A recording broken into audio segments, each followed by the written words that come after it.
Hello everyone, एक बार फिर से आप सभी का स्वागत है क्वेश्चन बॉक्स यूट्यूब चैनल पर, जहां पर आज हम लोग डिस्कस करने वाले हैं 25 इम्पोर्टेंट इडियम एंड फ्रेजेस। ये इडियम फ्रेजेस पूरी डिटेल में हम लोग डिस्कस करेंगे, साथ ही जहां संभव होगा उनके ओरिजिन से कि आखिरकार निकल कर के कहाँ से आए हैं और इनका एग्जैक्ट मतलब क्या होता है अच्छे से डिकोड करेंगे। आई होप कि ये सेशन आपके लिए यूजफुल रहेगा। आइए शुरू करते हैं।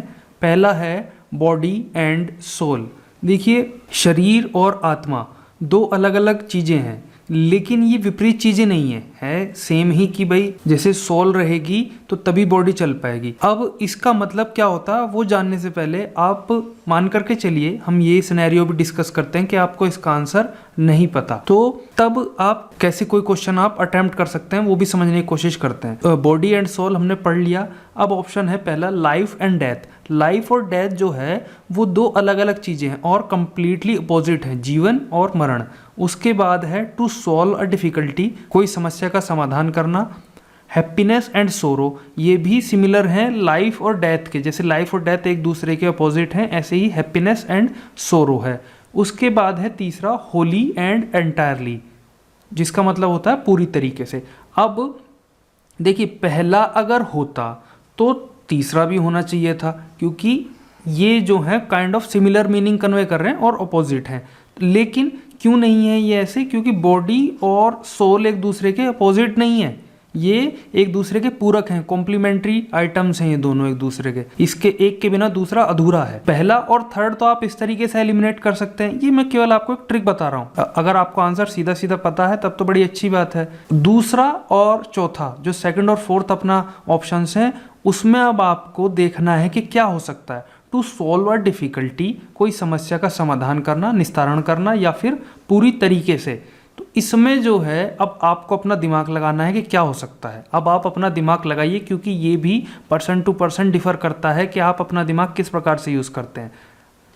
मैं आपको इसका बता देता हूँ आंसर। बॉडी एंड सोल का मतलब होता है कंप्लीटली या फिर involving every aspect of a person. Aspect क्या होता है? पहलू। किसी आदमी के सभी पहलुओं को जो कवर करे वो रिप्रेजेंट किया जाता है बॉडी एंड सोल के द्वारा। अब ये तो हमने समझ लिया कि बॉडी एंड सोल का मतलब होता है कंप्लीटली। अप्रोप्रिएट आंसर होना चाहिए वो होगा ऑप्शन 4।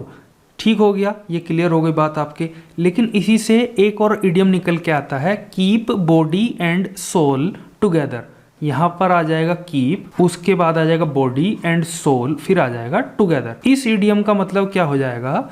ये होगा स्टे अलाइव, जीवित रहना, स्पेशली इन डिफिकल्ट सर्कमस्टेंसेस, विशेषतः विपरीत या फिर कठिन परिस्थितियों में जीवित रहना। तो दो इडियम हमारे इससे क्लियर हो गए, एक तो बॉडी एंड सोल, दूसरा keep body and soul together.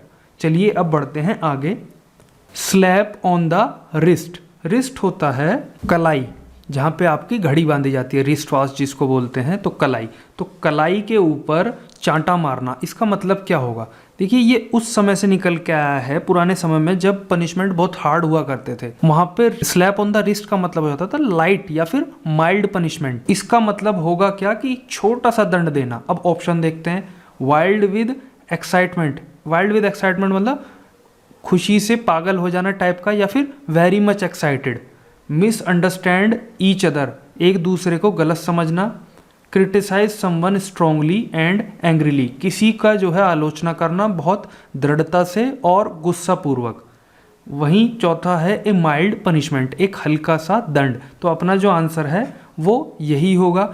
लेकिन इसके साथ साथ एक और इडियम हम समझेंगे, वो है slap in the face. A slap in the face, चांटा मारना, वो भी चेहरे पर। उसका मतलब क्या हो जाएगा? A surprising act that offends and insults someone, या फिर अ वेरी इंसल्टिंग प्रोसीडिंग, या फिर अ समथिंग वेरी इंसल्टिंग। तो जिससे कोई प्रकार की हमारी बेइज्जती हो वो रिप्रेजेंट किया जाएगा स्लैप इन द फेस। तो दो इडियम क्लियर हो गए। स्लैप ऑन द रिस्ट, जिसका मतलब होता है ए माइल्ड पनिशमेंट, और स्लैप इन द फेस, इसका मतलब हो जाएगा समथिंग विच इज इंसल्टिंग, ऐसा कुछ जो कि बेइज्जती, जिससे बेइज्जती हो। तो इसका आंसर है ए माइल्ड पनिशमेंट। नेक्स्ट है टू बर्न वंस फिंगर्स, अपनी उंगली जला लेना।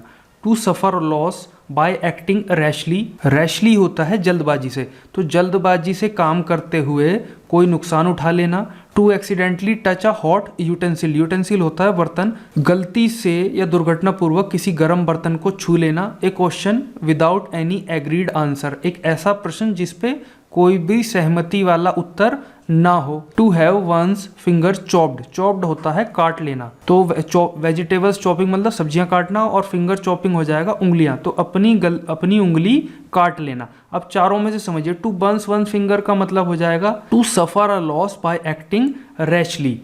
तेजी से काम करते हुए कोई नुकसान उठा लेना। नेक्स्ट है ए शॉट इन द डार्क। अंधेरे में तीर चलाना। जब आप अंधेरे में तीर चलाते हैं तो इसका मतलब है कि आपको कुछ दिखाई तो दे नहीं रहा है, लेकिन आप तुक्के में और अंदाजे से कोई काम को अंजाम देते हैं। तो आंसर देखते हैं, शूटिंग इन द नाइट। ये हो सकता है क्या? रात में शूटिंग करना, गोलीबारी करना। Randomly doing something the outcome of which is unknown. बिना सोचे समझे कुछ काम करना और जिसका जो परिणाम है वो अज्ञात है, पता नहीं कि उसका परिणाम क्या होगा। ए ब्लाइंड मैन्स केन। केन होता है बैंत। एक अंधे आदमी की बैंत जिसको पकड़ करके वो चलते हैं। Looking at the stars. तारों को देखना। देखिए, ए शॉट इन द डार्क मैंने आपको बता दिया, अंधेरे में तीर चलाना। अब ये और ये, इनका तो अगर आपको आंसर नहीं भी पता है ना, अंधेरे में तीर चलाना, तब भी इनकी कोई सेंस नहीं बनती। Shooting in the night, a blind man's cane or looking at the star, कोई सेंस नहीं बनती। आपको ये भी समझना है कि क्या वास्तव में इसकी सेंस बन रही है, क्या इस प्रकार का कोई इडियम हो सकता है जो इनको रिप्रेजेंट करे। ऐसा कोई इडियम नहीं है जो खासतौर से ए शॉट इन द डार्क का मतलब तो बिल्कुल भी ये नहीं होता। तो ऑप्शन सेकंड हमारा मोस्ट अप्रोप्रिएट आंसर निकलता है कि ऐसा कुछ बिना सोचे समझे करना जिसका के परिणाम पता ही नहीं कि क्या होगा। जैसे कि आपने अंधेरे में तीर चलाया, तो आपको क्या पता कि वहाँ पे वो जा कर के टारगेट को लगेगा कि नहीं लगेगा। नेक्स्ट है ए बुल मार्केट। बुल होता है सांड, मार्केट होता है बाजार। देखिए, आपने अगर शेयर मार्केट के बारे में थोड़ा भी सुना होगा तो वहाँ दो चीज़ें होती हैं। पहला जिसमें से होता है बुल मार्केट, जिसको इस प्रकार से रिप्रेजेंट किया जाता है। बुल में होता है ऊपर उठते हुए, और वहीं बियर मार्केट होता है नीचे। तो बुल मार्केट वो होता है जहाँ पे जो प्राइसेस हैं या शेयर्स हैं उनका जो रेट है वो ऊपर की तरफ उठ रहा हो, और बियर में नीचे की तरफ। इसको बहुत ध्यान रख लीजिएगा। दो इडियम मैंने आपको क्लियर कर दिए, ए बुल मार्केट और ए बियर मार्केट, कुछ भी हो सकता है। तो अब वापस से देखते हैं ऑप्शन। ए फर्टाइल फील्ड, एक उपजाऊ भूमि। A market where cattle is traded, एक ऐसा बाजार जहां पर जो मवेशी हैं उनका आदान या खरीद फरोख्त होती है। टू बोस्ट, हवाबाजी करना या फिर डींगे हाँकना। Market where prices are rising, एक ऐसा बाजार जहां पर जो प्राइस हैं, मूल्य हैं, वो बढ़ रहे हैं। तो हमारा जो आंसर होगा वो है ऑप्शन 4। नेक्स्ट है take your eye off the ball, गेंद से अपनी निगाह हटा लेना। मान लीजिए आप फुटबॉल का मैच देखने गए हैं, तो वहाँ पर सबकी निगाहें कहाँ होती हैं? गेंद के ऊपर होती हैं कि नहीं होती? तो उसका मतलब ये होता है कि कोई भी चीज़ आप बहुत ध्यान से उसको देख रहे हैं, फॉलो कर रहे हैं। ऑप्शन से समझते हैं आगे। To stop paying attention for a moment, एक क्षण के लिए ध्यान देना बंद कर देना। Take someone for granted, for granted अगर किसी को हम लेते हैं तो मतलब है कि उसको हल्के में लेना, या फिर ऐसा अज्यूम कर लेते हैं कि भैया ये तो ऐसा ही है, मतलब अज्यूम करना बोला जाता है। Take an advice from a wrong person, किसी गलत आदमी से कोई गलत सलाह लेना। Deteriorating and headed for complete disaster, deteriorate होता है बदतर होना, खराब है कोई चीज़ और वो ज़्यादा और बदतर होगी तो उसको रिप्रेजेंट किया जाएगा डिटेरियोरेट से। तो बदतर होना और पूर्ण विनाश की तरफ, कंप्लीट डिजास्टर मतलब पूर्ण विनाश की तरफ अग्रसर होना। हेडेड मतलब अग्रसर होना। तो आंसर इसका हम समझ ही गए होंगे अभी तक आप लोग कि क्या होना चाहिए इसका आंसर, ध्यान हटाने को, ऑप्शन फर्स्ट। अगला है a fish out of water, एक मछली, वो भी कहाँ? पानी से बाहर। कि देखिए, मछली के लिए जो उसका अपना एनवायरनमेंट है, उसका वातावरण है, जहाँ के लिए वो बनी है वो है पानी। उससे आप उसको बाहर निकाल देंगे तो वो मर जाएगी, या फिर अगर थोड़ी देर के लिए भी बाहर निकालते हैं तो वो बहुत ज़्यादा व्याकुल हो जाएगी और अव्यवस्थित हो जाएगी। तो इसका मतलब क्या होना चाहिए कि एक कोई ऐसी चीज़ जो कि अपने वातावरण से बाहर निकाल ली गई हो। A fish out of water का मतलब यही होगा। ऑप्शन से समझते हैं क्या होना चाहिए।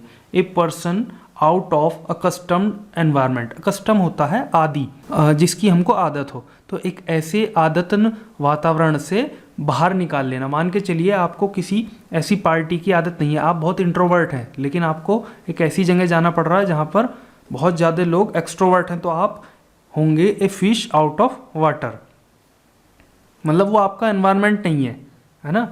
भले ही आप गलत जगह पर हों, लेकिन वो आपका एनवायरनमेंट नहीं है। दूसरा ऑप्शन है टू किल समबडी, किसी को मार देना। टू क्रिटिसाइज समवन, किसी की आलोचना करना। अ डेड पर्सन, एक मृत व्यक्ति। A fish out of water का मतलब नहीं होगा मृत व्यक्ति बिल्कुल भी, इसको आप ध्यान दे लीजिए कि उसका आंसर यही होगा, a person out of accustomed environment. ठीक है, चलते हैं आगे। To shake in one's shoes, अपने जूतों में कांपना, इसका मतलब होता है बहुत ज़्यादा घबराना या डरना। पहला ऑप्शन है टू बी अफ्रेड, घबराना। टू लीव नो रिमार्क, कोई टिप्पणी नहीं छोड़ना। एन अनप्लेजेंट स्नैरियो, एक अप्रिय परिस्थिति। टू फेल टू अंडरस्टैंड, समझने में विफल रहना। तो शेक इन वन शूज, घबराने का मतलब हो जाएगा to be afraid. Option first is the correct answer. Next है to be in two minds, दो परिस्थितियों में होना या फिर दो दिमाग। अगर लिटरल मीनिंग की बात करें, शाब्दिक अर्थ की इसकी, तो होगा दो दिमागों में होना, मतलब दो सोच रखना। आप ये समझ लीजिए, दो दिमाग तो होते नहीं है, दिमाग तो एक ही होता है, लेकिन हाँ या ना वाली परिस्थिति में होना। पहला ऑप्शन है टू माइग्रेट, प्रवास करना। माइग्रेट होता है एक स्थान को छोड़ करके दूसरे स्थान पर जाकर रहने लगना।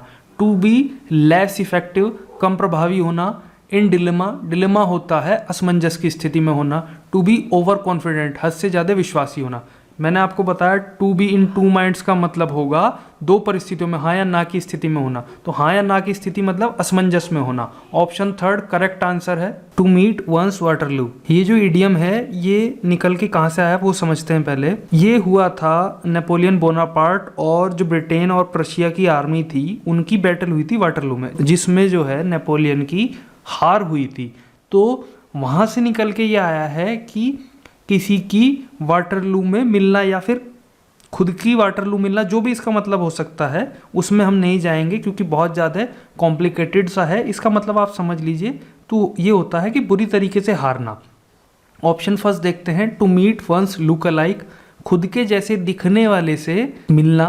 टू रियलाइज वंस मिस्टेक, अपनी गलती को जो है पहचानना या उसका आभास होना। टू फेस द रियलिटी, जो वास्तविकता है उससे सामना होना। To be badly defeated in a contest, किसी जो प्रतियोगिता है उसमें बहुत बुरी तरीके से हारना। तो अपना जो आंसर होगा वो होगा ऑप्शन 4। नेक्स्ट है स्लैक ऑफ। स्लैक होता क्या है, ढीला या फिर लूज। तो लूज होना या फिर ढीला पड़ना, इसका मतलब हो जाएगा।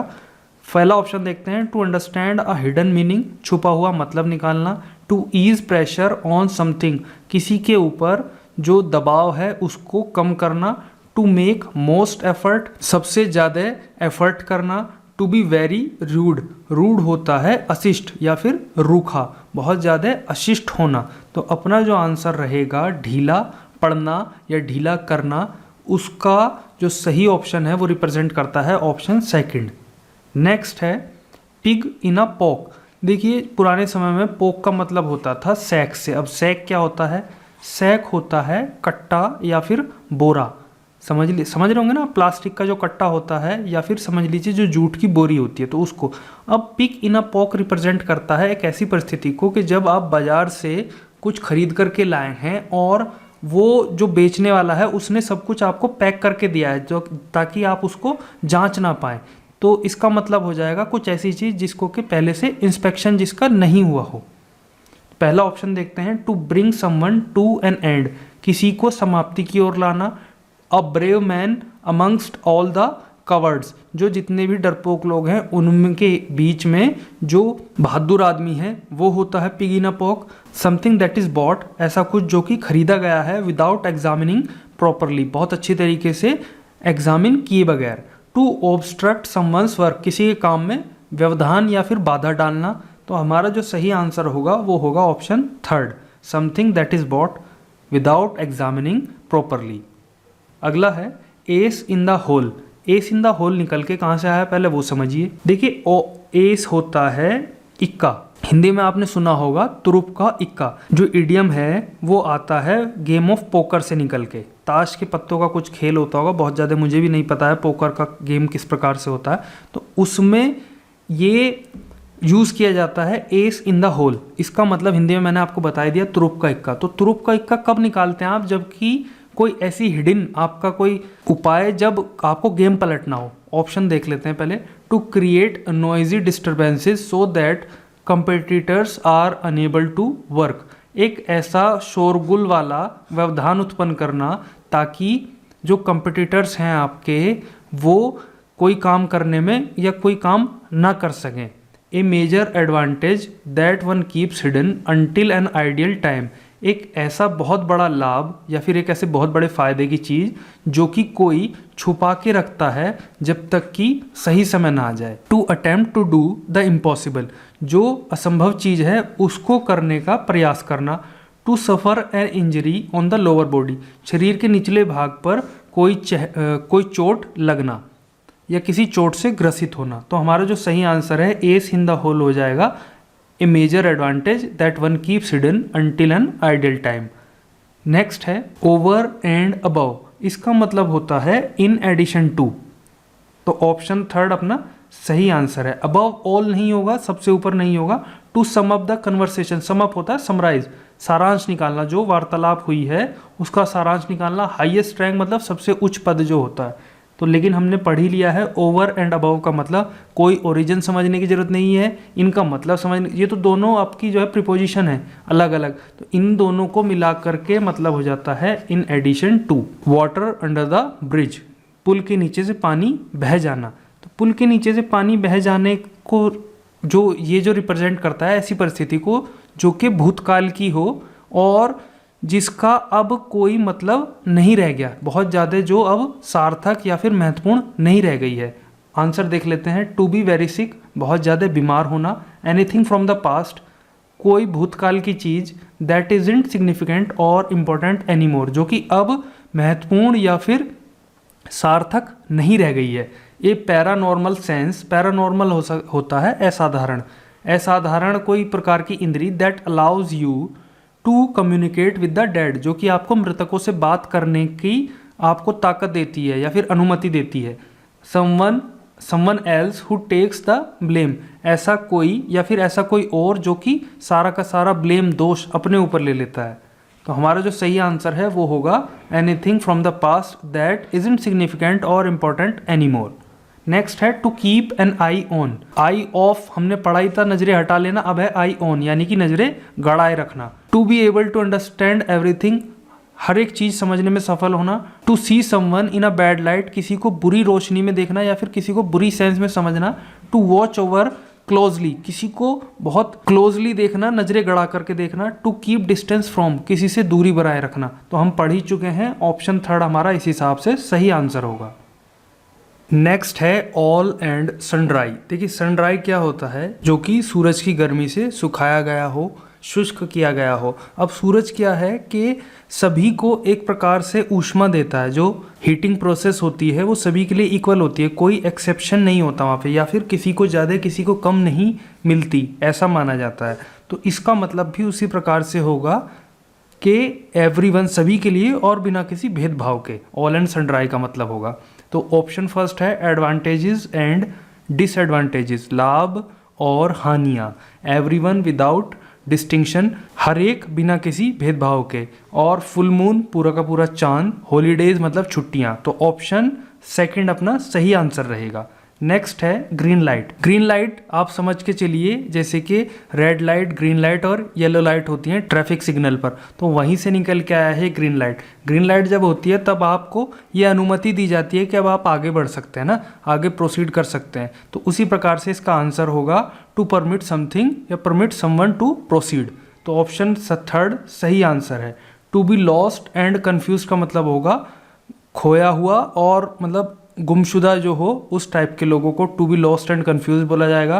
टू मिसअंडरस्टैंड गलत समझना, to permit something to proceed किसी को कोई कार्य करने की अनुमति देना, टू ऑलवेज कंपेयर हमेशा तुलना करते रहना। तो ऑप्शन थर्ड सही आंसर है। नेक्स्ट है गिव कोल्ड शोल्डर। देखिए कोल्ड शोल्डर का मतलब होता है टू इग्नोर या फिर टू बी अनफ्रेंडली, किसी के साथ अमित्रतापूर्वक व्यवहार करना। तो गिव कोल्ड शोल्डर हो जाएगा कि किसी के साथ बहुत ज़्यादा फ्रेंडली व्यवहार ना करना। Start doing something before the appropriate time. Appropriate होता है उपयुक्त, जिसका जब समय हो तभी। तो कोई चीज शुरू कर देना, काम करना शुरू कर देना किसी चीज पे, या फिर कोई चीज शुरू कर देना करना बिना या फिर उपयुक्त समय से पहले। बी गिल्टलेस ग्लानि रहित रहना। Think only of one thing एक ही चीज के बारे में सोचना। इग्नोर अवॉइड और बी अनफ्रेंडली टुवर्ड्स समवन किसी को इग्नोर करना, अवॉइड करना, परहेज करना या फिर उसके साथ अनफ्रेंडली व्यवहार करना वो होगा। तो ऑप्शन 4 अपना सही आंसर है। नेक्स्ट है टू ट्विडल वंस थम्स।